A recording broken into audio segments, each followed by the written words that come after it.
जिसने को तेरा रास्ता बताया, तुझे हम्द है खुदाया, तुझे हम्द है खुदाया, तुझे हम्द है खुदाया, तुझे हम्द है खुदाया।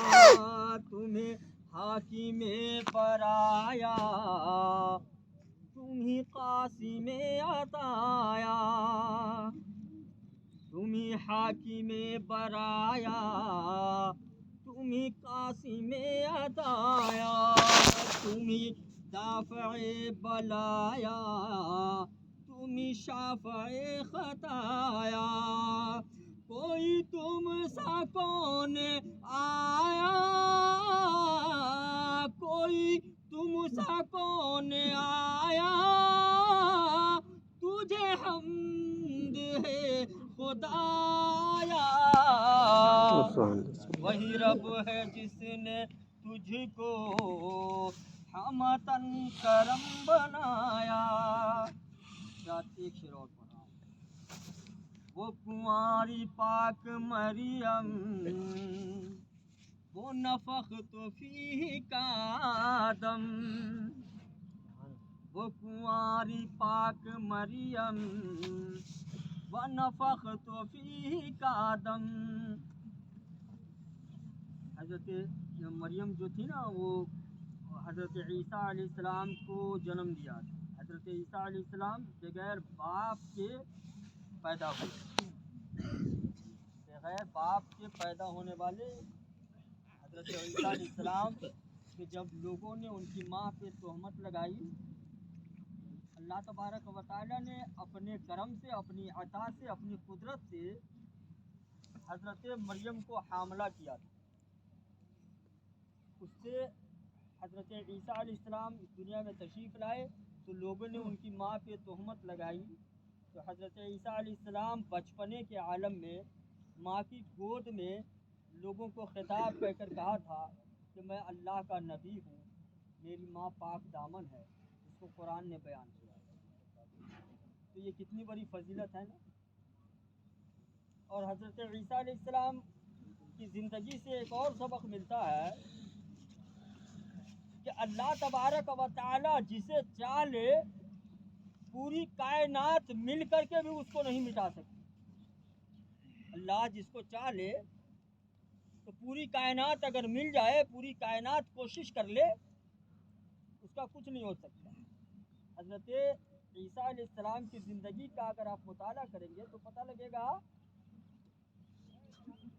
कि जो फ़िरौन था ना, फ़िरौन को किसी नजूमी ने बताया था कि एक बच्चा पैदा होगा जो तुम्हारे इस साम्राज्य को, तुम्हारे इस हुकूमत को तारोतार कर देगा, तुम्हारे इस हुकूमत को दरहम बरहम कर देगा। तो वो फ़िरौन ने उस साल जितने भी बच्चे पैदा होने वाले थे बहुतों को कत्ल करवा दिया। जितने बच्चे पैदा हो रहे थे सबको कत्ल करवाते जा रहा था। लेकिन अल्लाह की कुदरत देखिए कि हज़रत ईसा अलैहिस्सलाम फ़िरौन के घर में ही पला और बड़ा था। तो अल्लाह तबारक व तआला अगर चाहे तो दुश्मन से परवरिश करवा देता। अल्लाह तबारक व तआला अगर न चाहे तो एक मच्छर जो है फ़िरौन नमरूद जैसा बड़ा बादशाह को ख़त्म कर देता। तो अल्लाह की कुदरत पे यकीन रखना चाहिए। तो ये फजीलत थी हज़रत मूसा अलैहिस्सलाम की, हज़रत ईसा अलैहिस्सलाम की ये फजीलत थी।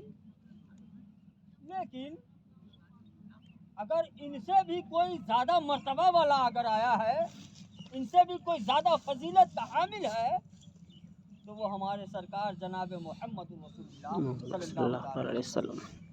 आला सरकार फरमाते हैं, वो कुंवारी पाक मरियम, वो कुंवारी पाक मरियम,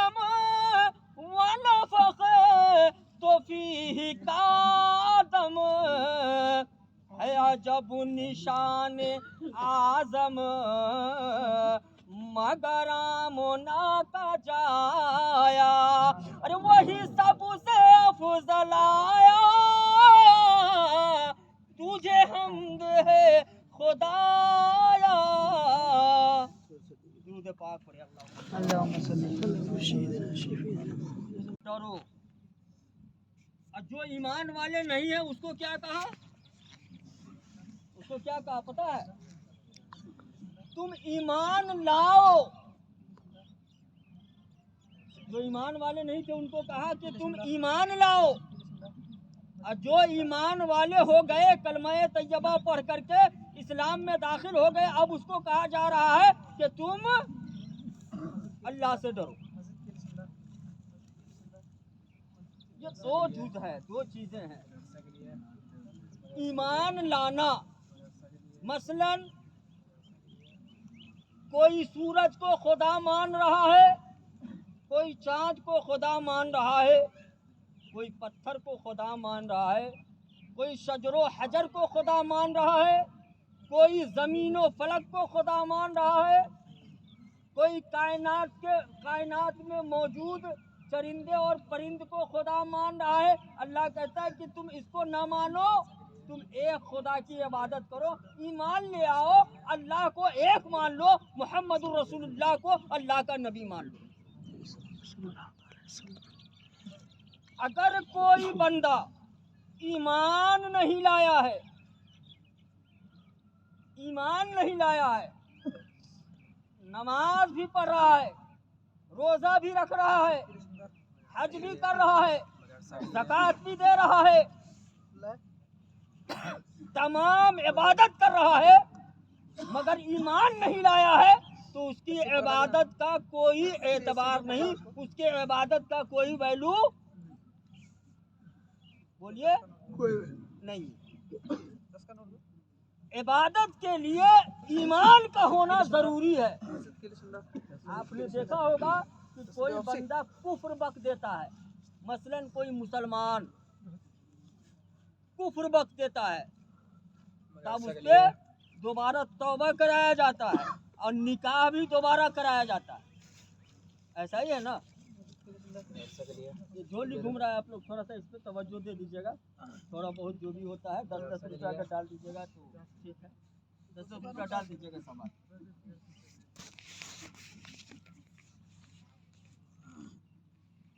जंजीर को तोड़ करके वो अलग हो गया, गलती से ही सही, अब उसको फिर से इस्लाम में दाखिला कराया जाता है ताकि वो इबादत जो कर रहा है वो बेकार न जाए। आपने कभी सोचा, हमने कभी सोचा कि जब ईमान नहीं है तो इबादत का कोई वैल्यू नहीं, ईमान नहीं है तो इबादत का कोई मतलब नहीं, ईमान नहीं है तो नमाज का कोई मतलब नहीं, ईमान नहीं है तो रोजे का कोई मतलब नहीं, ईमान नहीं है तो सदका का कोई मतलब नहीं, ईमान नहीं है तो ज़कात का कोई मतलब नहीं। तो ईमान बचाना कितना ज़रूरी है, ज़रूरी है कि नहीं?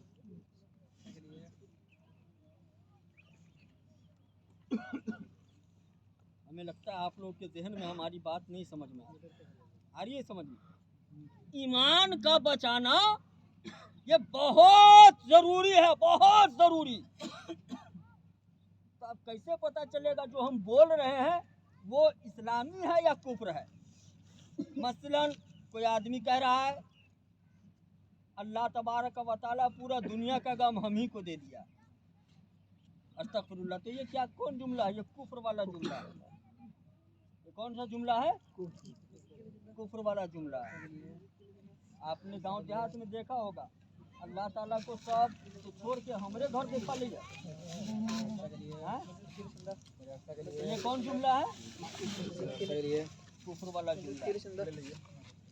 अल्लाह इंसाफ न करके, गांव में बोलते हैं ना, अल्लाह इंसाफ न करके छोड़ के एकरा कर दे।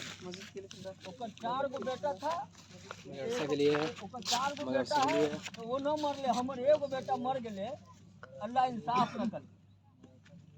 ये सब जुमले बोलते हैं ना गांव में, इस तरह के हजारों जुमले हैं। गाना सुनते होंगे, गाना में हजारों जुमले हैं जो कुफ्र है।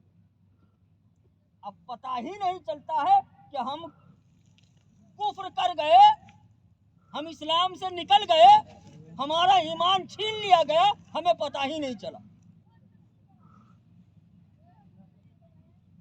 समझ में आ रही मेरी बात? ईमान छीन लिया गया, हम ईमान दायरा इस्लाम से खारिज हो गए, हमें पता ही नहीं चला। फिर नमाज पढ़ रहे हैं, रोजा रख रहे हैं, ज़कात दे रहे हैं, हज कर रहे हैं, ये कर रहे हैं, वो कर रहे हैं, कोई मतलब नहीं, कोई मतलब नहीं। ईमान का होना जरूरी है। अगर ईमान वाले हैं तब जाकर के नमाज भी आपके लिए बेहतर है, रोजा भी आपके लिए कामयाब है, हज भी आपको काम आएगा, ज़कात भी काम आएगी। लेकिन सबसे पहले क्या है? ईमान है। तो ईमान हमें कैसे पता चलेगा कि कौन जुमला ईमान वाला है, कौन जुमला कुफ्र वाला है? कैसे पता चलेगा? पहली बात तो इसके लिए पढ़ना जरूरी है। क्या है इसके लिए क्या जरूरी है भाई साहब? जरा जोर से बोलिए ना, हमें समझ में आए, पढ़ना को हमारी बात समझ में आ रही है। इसके लिए क्या जरूरी है? पढ़ना जरूरी है। तब जा करके आपको समझ में आएगा कि ईमान है क्या, कुफ्र है क्या। मोटे मोटे लफ्जों में मैं आपको बता दूं ताकि आप समझ जाएं और आइंदा ख्याल रखें कि ये जुमले न बोला जाए। अल्लाह के साथ किसी को शरीक करना, अल्लाह के साथ किसी को शरीक करना, मसलन अल्लाह के अलावा किसी और से मदद मांगना, अल्लाह के अलावा किसी और से मदद मांगना। मिसाल के तौर पर, या एक तो होता है उर्फी, जैसे हम इससे मदद मांग ले, उससे मदद मांग ले, उससे मदद मांग ले, ये तो आम बात हुई ना।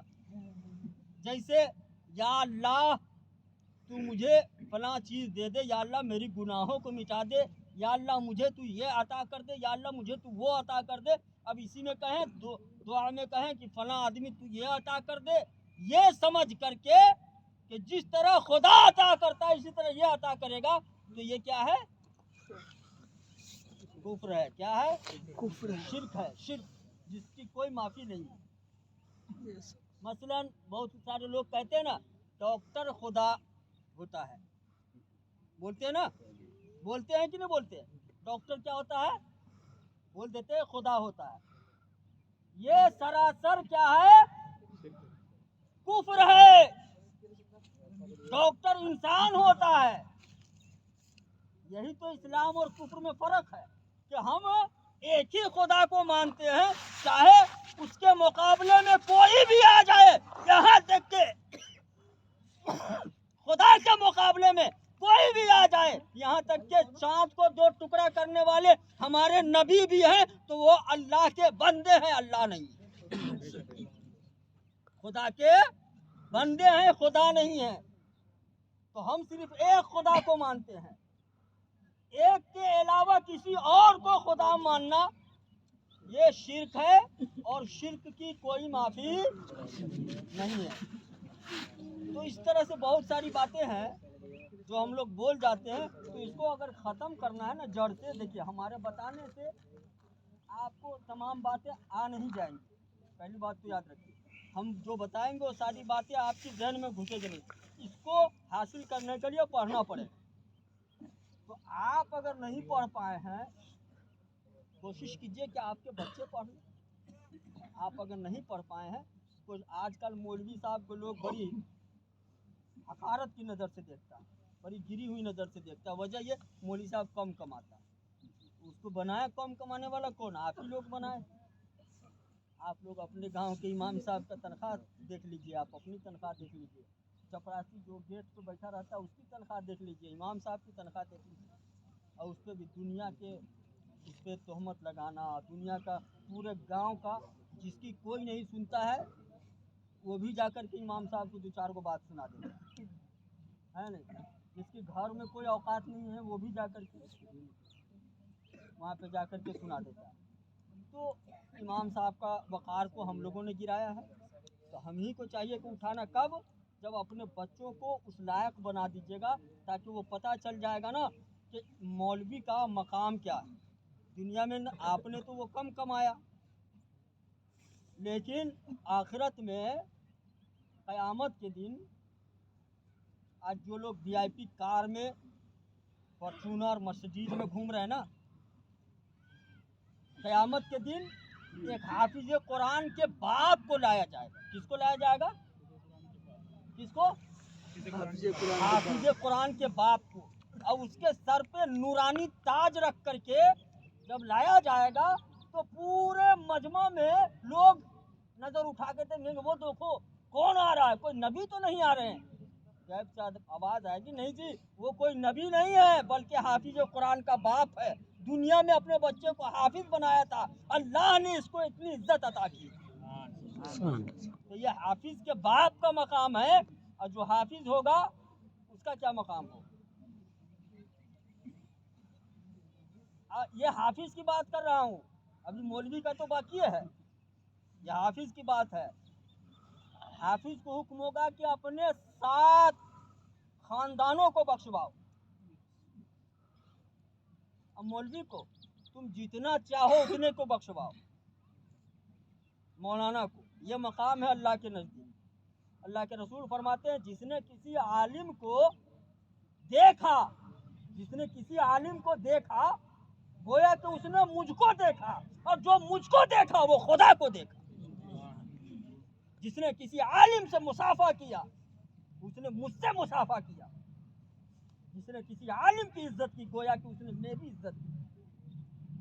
ये आलिम की इज्जत है। और आलिम की इज्जत क्यों है पता है?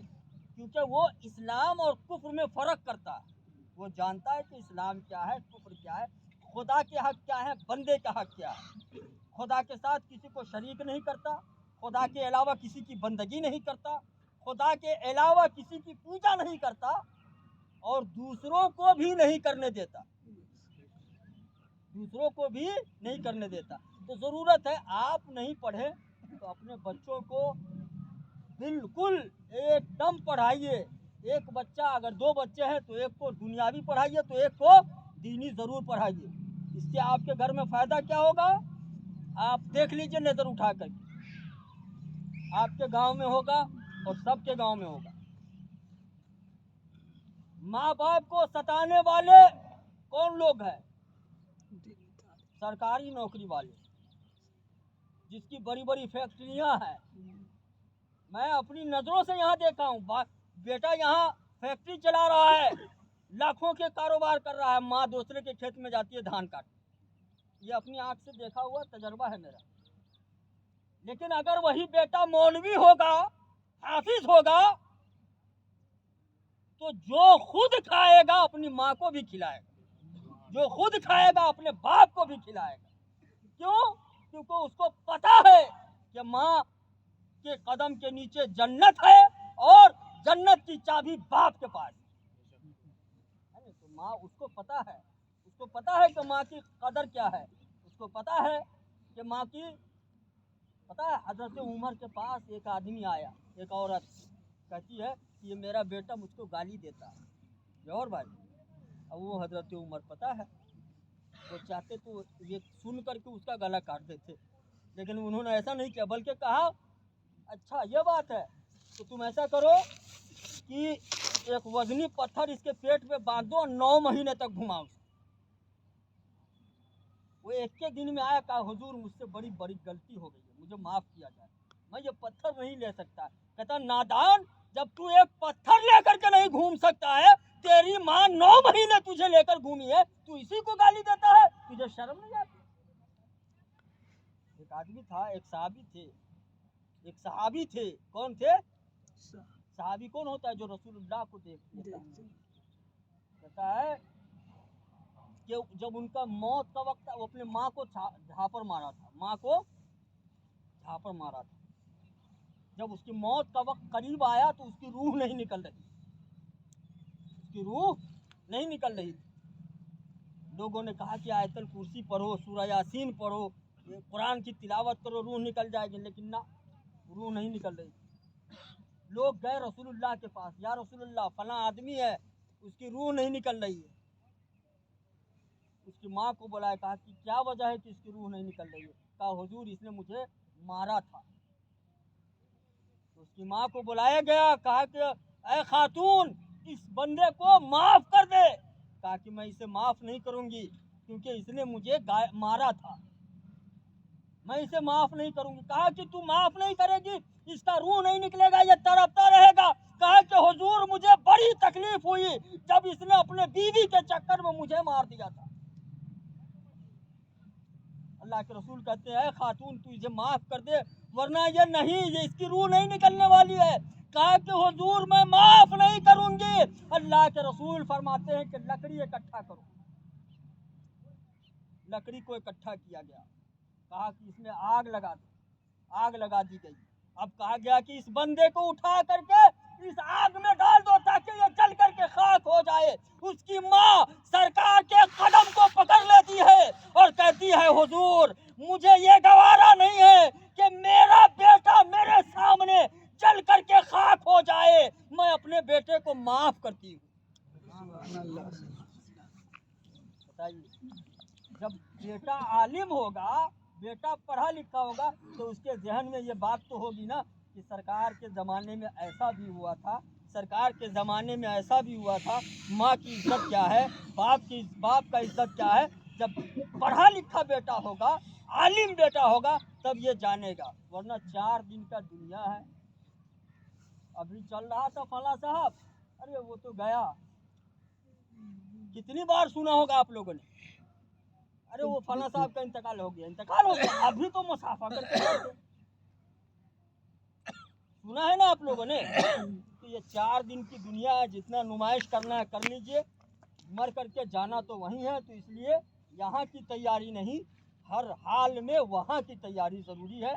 ये यहाँ से कुछ नहीं होने वाला है। यहाँ चाहे जितना इज्जत बना लीजिए, ये इज्जत आपके काम, अच्छा आपकी पहुँच प्रधानमंत्री तक है, इसका क्या फायदा जब कब्र में कुछ काम ही नहीं आना है।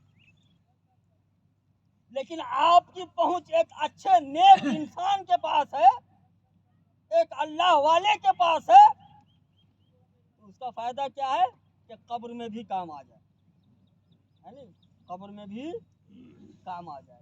सबसे पहली बात एक याद रखिए, जिसको रसूलुल्लाह से जितनी मोहब्बत होगी, जितनी मोहब्बत होगी कब्र में उसके लिए उतनी आसानी होगी। आप ज़रा सोच कर दिखाइए।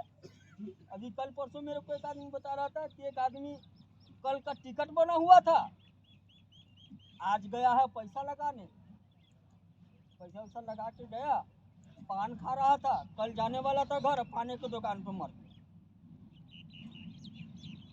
पाने की दुकान पर इंतकाल कर गया, घर जाने वाला था।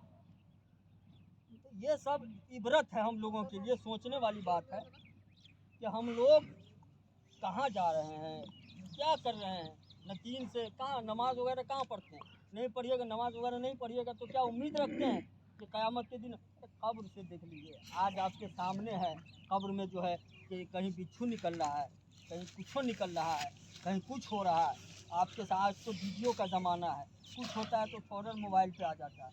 तो ये सब होता है, फिर भी हम लोग नहीं डरा रहे हैं। कितने बेशरम ठीठ किस्म के आदमी हैं कि क़यामत से और कब्र से तो डर ही नहीं लगता है। कल कब्र में जाएंगे, अब अंधेरा घर है, एक घर में 100 गज का प्लाट है, उस घर बना हुआ, अकेले रहने में हालत ख़राब हो जाती है। अब वो कब्र होगी, इतनी सी कब्र, न उठना बैठ पाओगे न उठ पाओगे हैं। और उसमें जब सांप बिच्छू ये दुनिया के कीड़े मकोड़े वो खाएंगे, वो जिस्म को खाएंगे, हड्डी तक को खा जाएंगे, क्या उससे डर नहीं लगता हम लोग? क्या उससे नहीं डरना चाहिए? लेकिन अगर ईमान वाला होगा, रसूलुल्लाह का आशिक होगा तो क्या कहने। आपने देखा होगा कि जब नबी का आशिक का कब्र 100 साल के बाद भी खुलता है तो बदबू की जगह उससे खुशबू आती है। आपने सुना होगा, देखा होगा ना।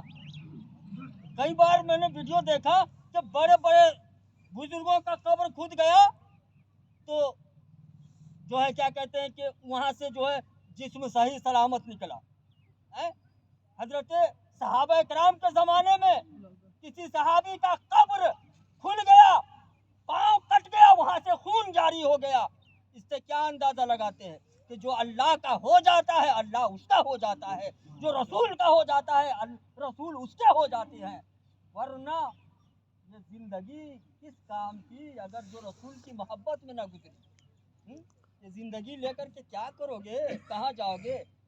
ये 4 दिन की ज़िंदगी है, आप मानो या ना मानो, भागो या ना भागो, मौत तो आनी ही आनी है, चाहे आज आवे कल आवे। तो इसलिए मौत की तैयारी क्यों ना किया जाए, क्यों ना चालाक आदमी बना जाए, क्यों ना होशियार आदमी बना जाए, क्यों ना अक्लमंद आदमी बना जाए कि मौत की तैयारी कर ले, मौत के लिए सामान इकट्ठा कर ले, मौत के लिए जो है तैयार हो जाए कि मौत तू जब आ, सोते हुए आ, जागते हुए आ, उठते हुए आ, बैठते हुए आ, सफर में आ, हजर में आ, मैं हर वक्त तैयार हूँ तुम्हारे साथ जाने के लिए। जब ऐसा बन जाएंगे ना, दिल से मौत का खौफ निकल जाएगा।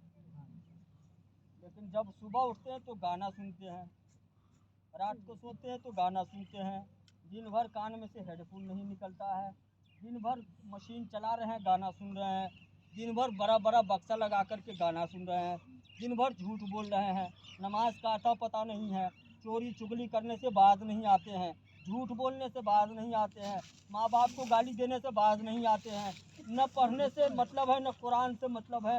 बताइए हम ऐसा मुसलमान, जब ऐसा मुसलमान बने रहिएगा हमारा कुछ नहीं हो सकता है। अल्लाह तबारक व तआला से दुआ करता हूँ, मौला तबारक व तआला हमें सिरात मुस्तकीम पे चलने की तौफीक और रफ़ीक अता फरमाए। सभी आदमी पढ़िए अस्तगफिरुल्लाह व अतूबु इलैह।